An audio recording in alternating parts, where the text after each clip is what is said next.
Welcome back to Eerie Escape, where we embrace the eerie and escape the everyday. I'm Makala. And I'm Michelle. And on today's episode, we decided that we would change it up a little bit and go into, I know it's one of your favorite people, but somebody that I have grown up on and have been somewhat inspired by as far as literature. Somebody that has a museum that's actually in our hometown and a house. Many of you may know him as Edgar Allan Poe. The man himself. Yes. So, of course, there's a few names in literature that inspire true fear. And today, we explore one of the darkest minds of all. And that is our boy, Edgar Allan Poe. Love Poe. He's my favorite author. Anyway, a man whose life was just as tragic as his stories. Yes. Literally. A master of the macabre, whose death remains one of the greatest mysteries in literary history. Absolutely. And if you went to school and you didn't know about Edgar Allan Poe, then something was wrong with your English teachers. You're missing out. Every year in high school and college, it was like something about Edgar Allan Poe. And I think it's because we're like so close to his origin story-ish. Like he did a lot of work while he was in our town specifically. So yeah, we just shout out to Miss Sanchez. Yes. English teacher. She loved Edgar Allan Poe. Yes. And so from his haunting poems of loss and madness to the chilling tales that make your skin crawl, Poe's legacy has stood the test of time and continues to send shivers down our spines. Definitely. Not to sound like, all rhymey, but when it comes to Edgar Allan Poe, come on. But did his descent into madness end with death? Or is his spirit still roaming restlessly? Let's find out. I guess we'll find out. Edgar Allan Poe was born in 1809, and tragedy struck very early in his life. His parents died before he was even 3, so it left him an orphan. And from that moment on, darkness just seemed to follow him everywhere. Yep, so at that point, he was taken in by a wealthy Allan family, but there was never any true happiness there. Poe's relationship with his foster father was strained, filled with tension, anger, and distance. Could this fractured bond have been the first crack in his fragile mind? They do say when you're young and you have a lot of tragedies that happen in your childhood or trauma, it can really affect how you are when you get older. And I can definitely attest to that. It definitely shapes your mind in a different way when you have a traumatic childhood. So that could be, I wouldn't even say that it would be the first crack in his mind. I feel like his mind was already cracked. Like it was what he knew. It was just what he knew. He lost his parents from a young age, so he was an orphan. And he was 3, so by the time, you hit 4, that's when your cognitive memory starts to kick in and you start remembering things. So that's probably all he ever knew was tragedy and heartbreak. Well, not to mention, you grow up and your mom died. Right. And then you're stuck with a family who also doesn't really want you. Right. Even though they are family. It's weird. It's horrible. But things only got worse when Poe fell in love with his cousin Virginia. Dun, dun, dun, dun, dun, dun, dun, dun, dun, dun. Sweet home Alabama. It was a rare moment of joy for him, but even that was short-lived because Virginia was only 13 when they married and just 24 when she died from tuberculosis, and her death absolutely shattered Poe. And he was older than her, a lot older than her, right? I think she was 13 and he was in his early 20s. That's so gross. But for the time period, in the time period, it's still like, what do you expect? Okay, he grew up in a fucked up life, an incestuous relationship. Yeah, when we say cousin, we mean first cousin, by the way. Yeah, like first cousin. Like your parents' niece. Yeah, literally. Literally.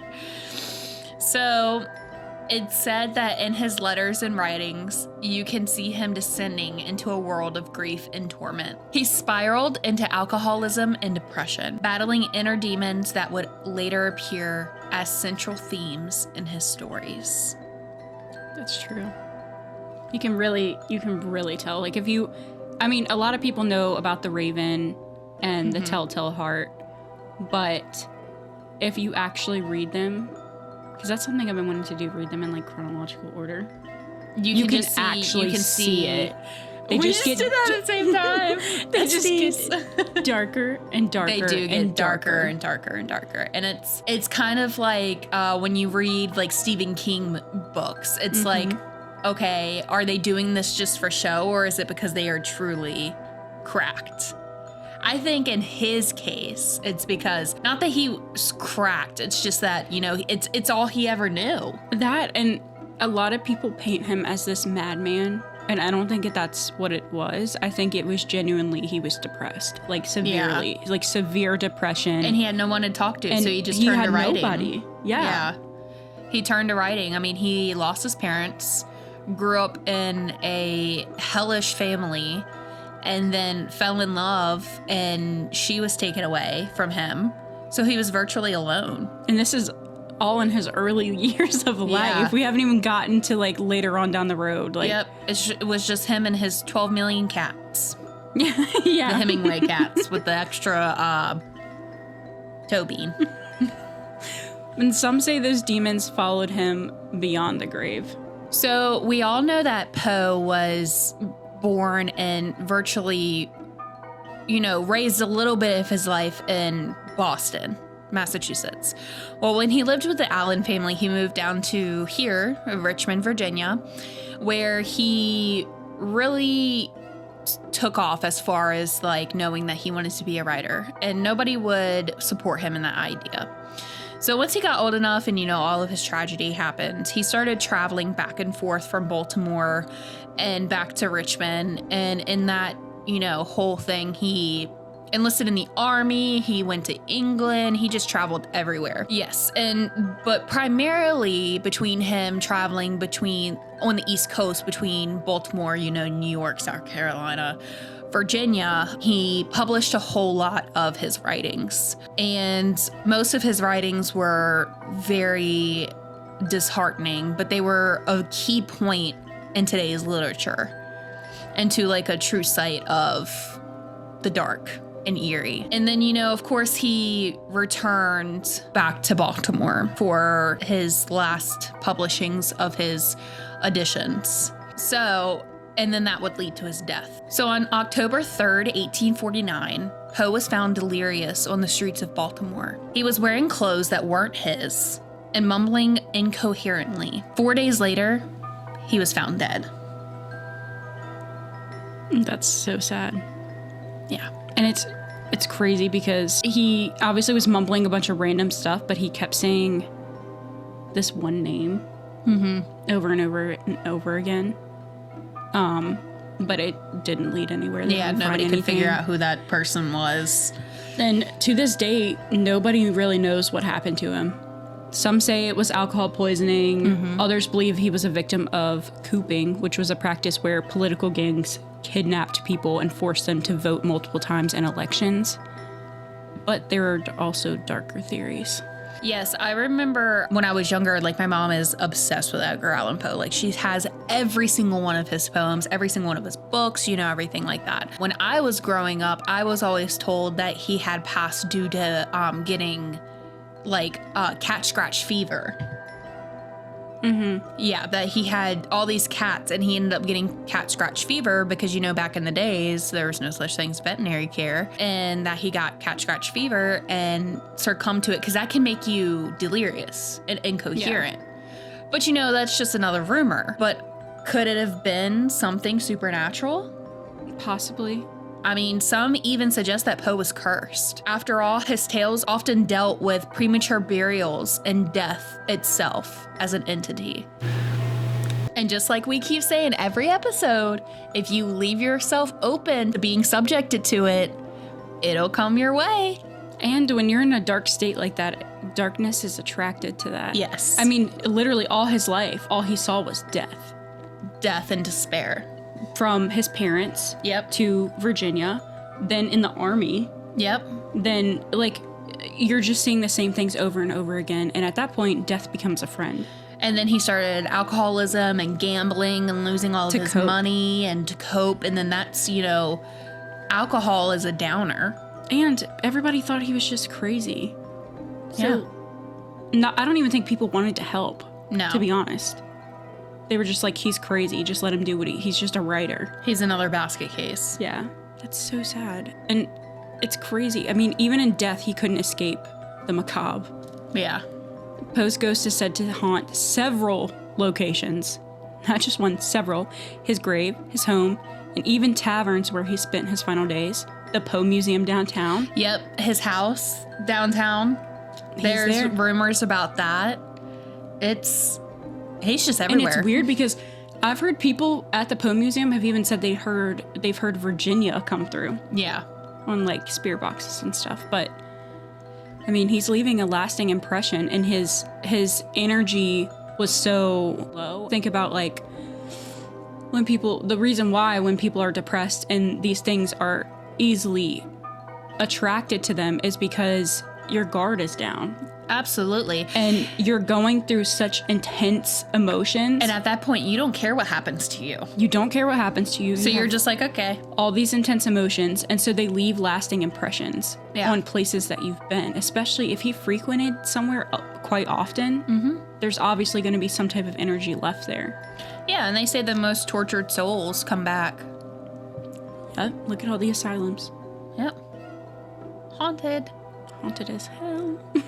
So now we're going to pivot a little bit into some of his darkest words and a little bit about his work. Imagine walking past his grave at midnight, only to hear a faint voice whispering, "Nevermore." Poe's tales of terror still haunt us to this day. So let's take a moment to read from two of his most chilling works, but beware. Listen carefully, if you must. Here's a little excerpt from The Telltale Heart. It is impossible to say how first the idea entered my brain, but once conceived, it haunted me day and night. Object, there was none. Passion, there was none. I loved the old man. He had never wronged me. He had never given me insult. For his gold I had no desire. I think it was his eye. Yes, it was this. He had the eye of a vulture, a pale blue eye with a film over it. Ooh, I remember reading that in high school, and it was very ominous. Very, very ominous. So next, we're going to do a little excerpt from The Raven. Most famous one. Yes. Open here. I flung the shutter when with a mini flirt and flutter, in there stepped a stately raven of the stately days of yore. Not the least obeisance made he, not an instant stopped or stayed he, but with mien of lord or lady, perched above my chamber door, perched upon a bust of Pallas, just above my chamber door, perched and sat and nothing more. Ooh. So these stories of guilt, madness, and death leave us wondering. Was Poe exercising his own inner demons? Or did he know something that we didn't? I guess we will never know, but we can only assume. So Poe's influence on modern horror is undeniable. Without him, we wouldn't even have the psychological horror that we love today. Stephen King, H.P. Lovecraft, and even Alfred Hitchcock. They owe a debt to Poe's genius mind when it comes to writing, because a lot of them honor him and praise him for the work that they've been able to do, because he kind of opened up a door as far as modern day horror, or, you know, into the psychological horror, because a lot of people are more into psychological horrors and thrillers than they are like actual like jump scare movies. Those, in my opinion, and those kind of writings are like stuff that builds is a lot more creepier than just a clown popping out of the closet and going, ah! Oh, yeah. Because it just, stuff happens that you don't really think about, but then you think about how, like, take a person, for example, and they go through all these events, just like Poe did, and then you get to a point where you're just, like, right, explode. Yeah. And then you kind of have to wonder, is it coincidence? Or is there something darker? And maybe he was cursed, because it was literally tragedy after tragedy after tragedy. Yeah, and your mind is a powerful thing. So, I mean, he might have just gone so incredibly unstable within his own mind. And his body got so stressed out that it just gave up one day. I mean, your body can only take but so much. And you can die of a broken heart. It's been scientifically proven that you can die of a broken heart, because the membrane that's around your heart, not tendrils, but they can break and snap. And it can literally cause your heart to beat different. And it can cause it to stop. So, did he die of a broken heart? Did he go crazy? Did he... I think he was beat up and killed. Was he cursed? Personally. Was he killed? Did he die of a disease? I mean, there's so many unknowns, and it's so crazy that even after they collected his body and did a medical report on it, they have no idea what caused his death. They don't know. They've said brain aneurysm at one point, and then they said, oh, well, it was probably alcohol poisoning because he was drinking so much. But this is a man that drank all day long. He was a functioning every alcoholic. day. Yeah.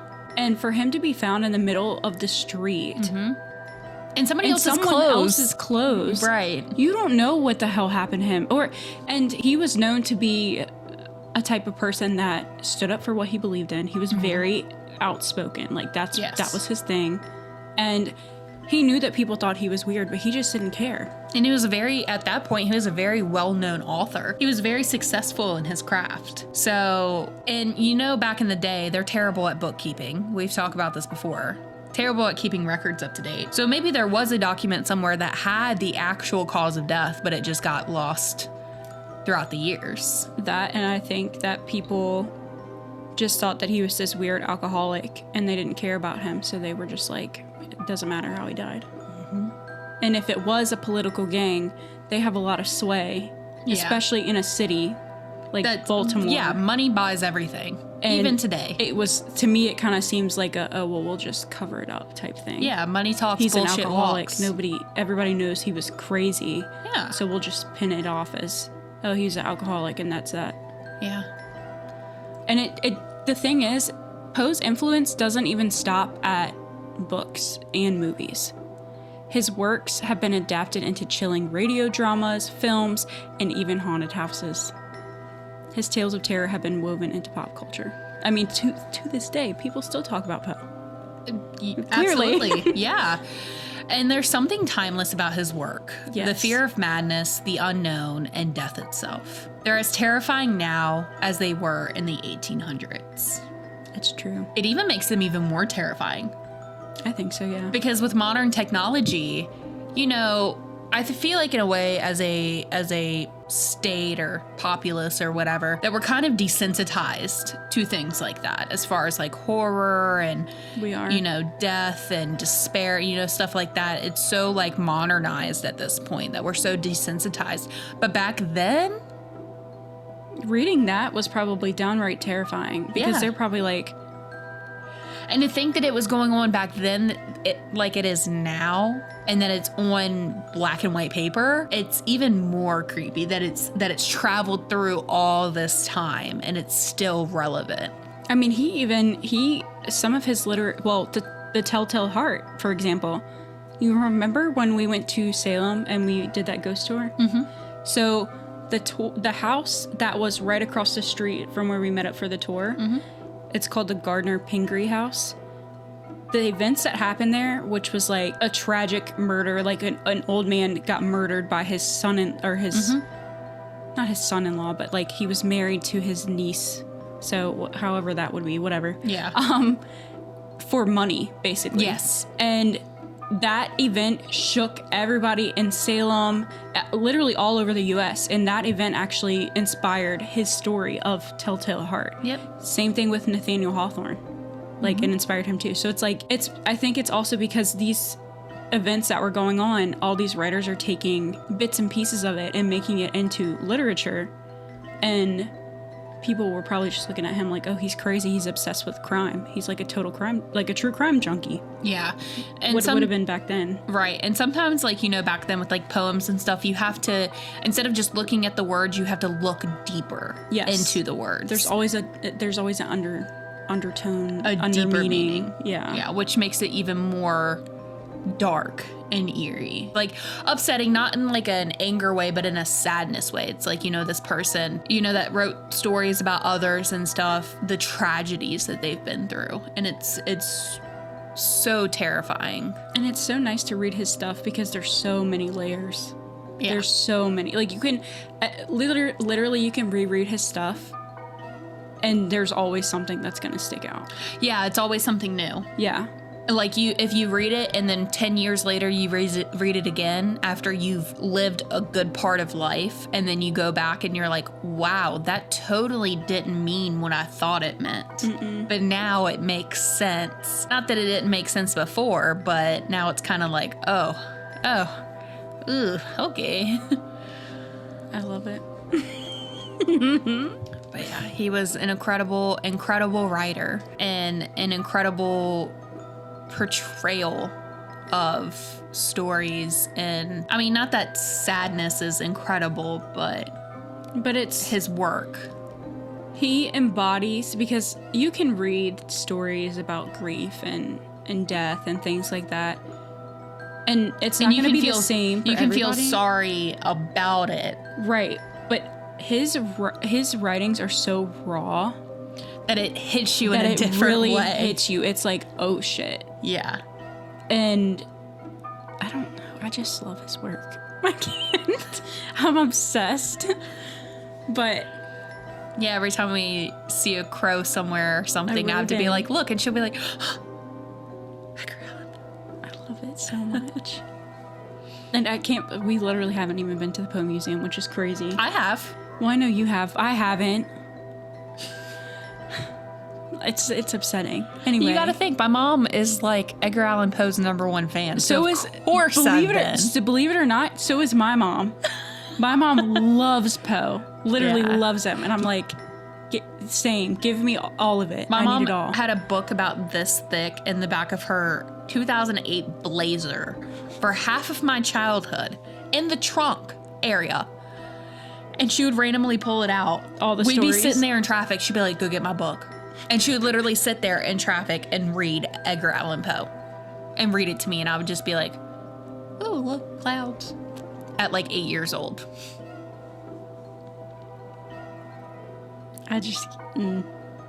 You love him. I do. As the clock strikes midnight, we leave you with one final chilling thought. Poe had an obsession with time, with clocks, with the idea that death was always just around the corner waiting. But for Poe, death wasn't the end. His stories live on, and some way, so does he. Perhaps you'll feel him tonight as a cold breeze passes by, or as a shadow moves just outside your window. So lock those windows. But we really enjoyed talking about Edgar Allan Poe today, and we hope that you guys enjoyed the same. Make sure to put your comments down below for any other episode suggestions or your opinions about this episode. And make sure to like, follow, and subscribe is the same thing as follow. But, you know, follow, subscribe, check into our TikTok and our social medias down below, just to get a little bit more scoop on the insights and stuff and more updates about our next episodes. We will see you next Tuesday. And in lieu of that, stay spooky, watch the shadows, and until next time, sweet nightmares.